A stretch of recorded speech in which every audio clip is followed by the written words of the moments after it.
Nagluto ako ng broccoli. Lalagyan ko siya ng spinach mamaya. Tapos nilagyan ko din siya ng chicken, tocino.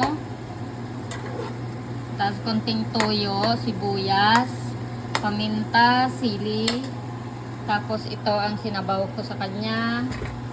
So, masarap din, may mga gulay-gulay tayo. Ang spinach maya ko na ilagay kasi madali lang naman maluto ang spinach. So, ayan, broccoli. Tapos, ito na yung chicken apretada ko. Ayan, tapos ito na yung nagawa ko na atay with egg. Ayan. Atay with egg. Ayan. 'Di ba? Mamaya lalagyan natin tong spinach. So, ayan yung pagkain natin for budget natin pagkain. Pag gusto lang natin kumain, kumuha lang tayo dyan sa ano. Hindi ako nag-aasin, so walang mga asin yan. Sorry, hindi ako fans ng asin. Ganun talaga.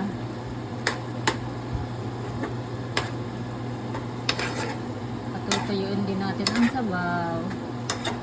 Ito hindi ko to tinubigan kasi pusa siya nag, ano, ayaw kong may mga sabaw-sabaw.